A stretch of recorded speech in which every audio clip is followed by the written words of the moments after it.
మా ప్రాణాలను పణంగా పెట్టి మేము డ్యూటీస్ ఏ టైంలో అంటే ఆ టైంలో చేస్తున్నా కానీ ఫ్రంట్ లైన్ వారియర్స్గా ఉన్న మేము కోవిడ్ టైంలో ప్రతిదానికి ఫస్ట్ ఎక్స్పోజ్ అయిన మేము ఇప్పుడు ఇటువంటి ఇన్సిడెంట్స్కి కూడా ఫస్ట్ మేమే ఎక్స్పోజ్ అవుతున్నాము. మనుషుల్ని ప్రాణాలు కాపాడే వృత్తిలో ఉన్న మా ప్రాణాలకు రక్షణ ఏంటి? ఇంత కష్టపడి సర్వీసెస్ చేస్తున్న మాకంటూ ఒక సెక్యూరిటీ కానీ ఎటువంటి ఇది లేదు. ఒక ఫస్ట్ ప్రొటెక్షన్ యాక్ట్ అనేది వెంటనే ఇంప్లిమెంట్ అవ్వాలి.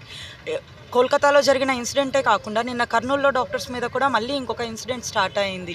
కాపాడడానికి వెళ్తున్న మా మీద ఎందుకని ఇంత కక్ష? నాకు కూడా ధైర్యంగా ఇంకొకరు ఇంత బయట జరుగుతుంటే ధైర్యంగా ఒక హాస్పిటల్లో మళ్ళీ ఒకరి మీద దాడి చేయడానికి ధైర్యం ఉంది అంటే ఎక్కడ లోపు ఉంది?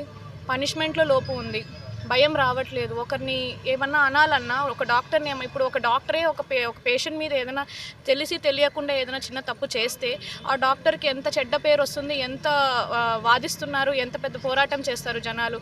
అదే ఒక డాక్టర్ మీద ఏమన్నా అయితే అసలు నార్మల్ జనాలకి మాకు కాకపోతే ఎవరికి ఈ విషయాలు కూడా తెలియట్లేదు.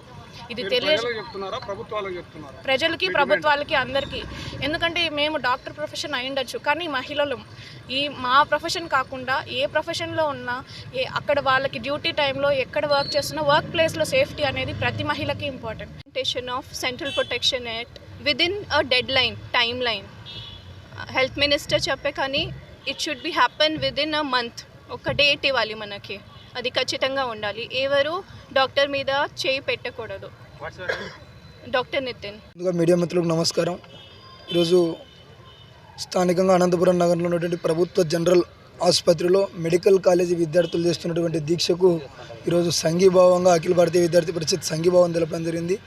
ప్రధానమైనటువంటి కారణం ఏంటంటే ఈరోజు పశ్చిమ బెంగాల్ రాష్ట్రంలో ఉన్నటువంటి రాష్ట్ర రాజధాని నగరం కోల్కతాలో ఆర్జేకర్ మెడికల్ కాలేజీలో ఈరోజు ఒక పీజీ చదువుతున్నటువంటి విద్యార్థుల మీద ఈరోజు లైంగిక దాడికి పాల్పడి వాళ్ళని రేప్ చేసి ఈరోజు చంపినటువంటి సంఘటనలు మనందరం కూడా చూసాం.